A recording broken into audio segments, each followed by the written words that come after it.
I'm doing a major overhaul here on my 300-gallon tank.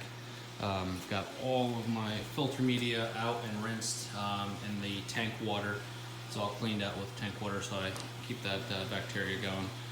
Fish are going in this 35-gallon garbage bucket.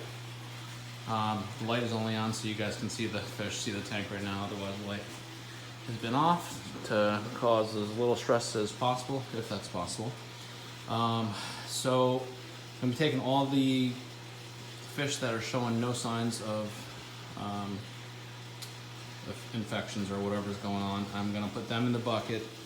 And the other guys that are showing signs of bloat or infections or anything like that, they're going into my 40-gallon breeder quarantine tank. So I'm also doing a deep clean on the sump. I've got I actually have all of the media out except for the K1. Just trying to figure out what I'm gonna do with that. Probably just drain it, rinse it out real quick. And just do a real thorough cleaning on the sump, clean the pipes the best I can. I basically just try to do an overhaul on the whole tank here. Now my biggest question for you guys is, I have this Aqua Decor 3D background on the tank. Big question, do I want to take this background off? I'm not really sure. I really love how it looks. The only downside, well, two downsides I see to having this background. Number one, I'm sure there's a lot of food and debris and crap stuck behind the background itself. There are some cracks that this stuff can settle in and stay in, especially around the corner overflow boxes in each corner. There are some gaps between the actual overflow box and the back of the 3D background. So I'm sure there's gonna be plenty of buildup of crap in there, literally. So I'm not really sure. And the other big thing with the 3D background minus to it is it does take up a lot of space. This tank is 3 feet wide, or 3 feet front to back, I should say. And these rocks come out at the furthest point, I'd say a good foot easily into the tank. So it definitely takes up a lot of swimming room. But my problem is it's siliconed like crazy to the back glass. So if I do try to remove it, I'm sure it is definitely going to get destroyed.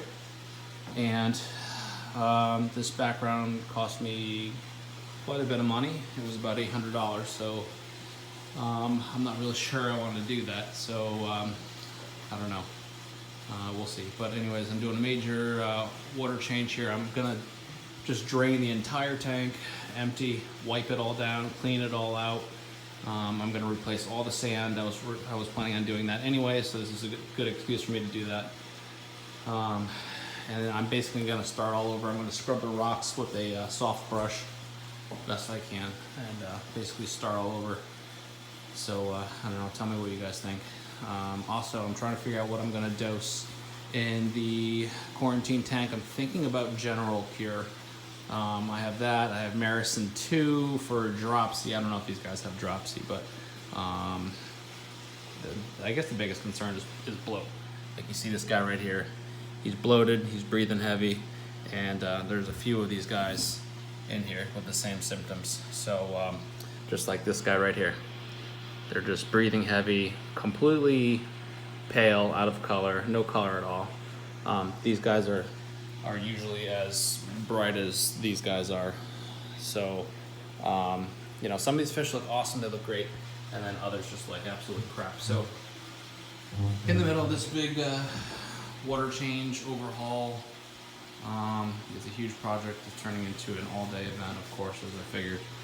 I need to figure out what I'm going to do also with this aquaponic system. I was just about to put some sort of media back into it on the bottom and then fill the entire thing with pothos. But my problem is, this issue's been going on, for those of you guys who are familiar with my situation here, this issue's been going on for a good probably 4, if not 5 months at least. And I noticed the issue started when I added pothos to the tank. I don't know if that makes sense because I can't really find anyone who has had any issues with having pothos in their tank, but that is when I noticed that I was having the issue. So is it a coincidence? I don't know. was getting a ton of different fish at the same time. Could have brought in parasites, of course. So, you know, I'm really not sure. I don't know. Tell me what you guys think. Thanks.